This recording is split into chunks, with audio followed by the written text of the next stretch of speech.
नमस्कार, मैं संदीप। आज की वीडियो में हम आपको बताने वाले हैं कि जो उत्तर प्रदेश पुलिस कांस्टेबल की न्यू वैकेंसी आ रही है 2024 में, उस वैकेंसी को अप्लाई करने के लिए आपके पास क्या-क्या क्वालिफिकेशन होना चाहिए, कितनी हाइट होनी चाहिए और इस फार्म को लड़कियां कैसे अप्लाई कर सकते हैं।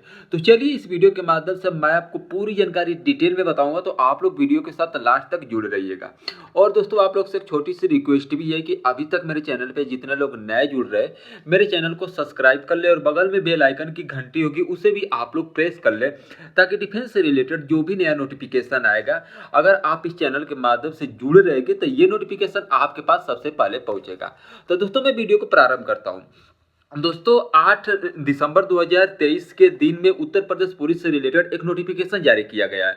नोटिफिकेशन में साफ शब्द में यही बताया जा रहा है कि जो पहले रेडियो ऑपरेटर का फार्म अप्लाई किया गया था, उसका सबसे पहले पेपर कराया जाएगा। ठीक है, पेपर कराने के बाद जो न्यू वैकेंसी के बारे में चर्चा चल रही है कि 52,000 से लेकर 56,000 के बीच में आएगी, क्या ये वैकेंसी वास्तव में आएगी या इस वैकेंसी को आने में अभी आप लोगों को वेट करना पड़ेगा। लेकिन चलिए, वैकेंसी का अगर नोटिफिकेशन जारी कर दिया गया है तो आज नहीं तो कल आना ही आना है। लेकिन रही बात एज की, क्या उसमें एज में छूट मिलेगा या नहीं मिलेगा, क्या उस फार्म को लड़कियां अप्लाई कर पाएगी या नहीं कर पाएगी, लड़कियों के लिए कितनी वैकेंसी निकाली जाएगी या कम निकाली जाएगी। तो ये बात सभी को पता ही होगा कि सबसे ज़्यादा मेल कैंडिडेट की वैकेंसी निकाली जाती है। ठीक है, फीमेल कैंडिडेट की थोड़ी वैकेंसी कम निकाली जाती है क्योंकि फीमेल की जनसंख्या भी कम है।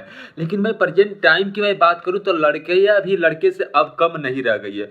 हर कंपटीशन में लड़कियां टॉप कर रही है और आप लोग देख भी रहे हो न्यूज़पेपर से लेके और चैनल वाले पर भी कि हर तरह से लड़कियां भी स्वर्ण पदक और गोल्ड मेडल जीतकर अपनी देश का सेवा कर रही है। ठीक है, तो चलिए मैं वैकेंसी के बारे में बता रहा हूं कि क्या इसमें एज में छूट मिलेगी या हाइट में छूट मिलेगी।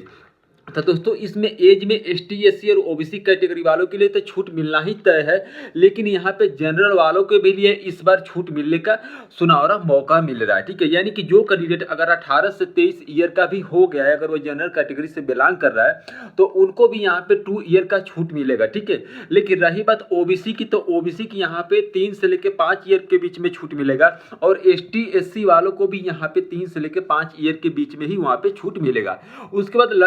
उसके बाद लड़कियों की हाइट क्या लगेगी, तो अगर जो भी लड़कियां अगर जनरल कैटेगरी से बिलोंग करती है तो उनकी हाइट यहाँ पे 157 सेंटीमीटर होना अनिवार्य है। ठीक है, और जो लड़कियां अगर ओबीसी कैटेगरी से बिलोंग करती है उनका भी हाइट 157 सेंटीमीटर होना अनिवार्य है। ठीक है, उसी के साथ ही साथ एसटी, एससी की मैं बात करूं तो यहाँ पर अगर जनरल कैटेगरी से, अरे सॉरी, यहाँ पे अगर एसटी, एससी कैटेगरी से लड़कियां बिलोंग करती है तो उनकी हाइट यहाँ पे यानी कि 147.2 सेंटीमीटर होना अनिवार्य है। ठीक है, यानी कि एसटी, एससी वालों के लिए हाइट में काफ़ी छूट मिलता है। तो जो जिनकी भी अगर लड़कियों का हाइट कम है, अगर वो पुलिस में भर्ती होना चाहती है, अगर उनकी हाइट 147 सेंटीमीटर है, तो वो भी उत्तर प्रदेश पुलिस का फार्म अप्लाई करके वैकेंसी को देख सकती है, अगर उनका लगता है कि नहीं मैं एग्जाम क्लियर करके मैं भर्ती हो सकता हूँ। ठीक है, उसके बाद रही वेट की, तो वेट आप लोगों का 40 केजी होना अनिवार्य है, चाहे वह जनरल कैटेगरी से बिलोंग करती हो या ओबीसी, एसटी से बिलोंग करती है। जिस कैटेगरी से अगर आप बिलोंग करती है तो आपका वहाँ पे हाइट और वेट आपका 40 केजी होना चाहिए। ठीक है, रही बात चेस्ट की, तो लड़कियों का चेस्ट वगैरह का कोई वहाँ पे मांग नहीं किया जाता है, सिर्फ लड़कों का ही वहाँ पे चेक किया जाता है।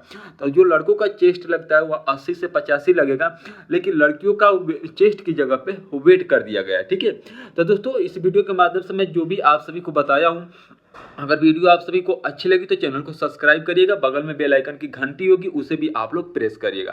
तो तब तक के लिए जय हिंद, जय भारत।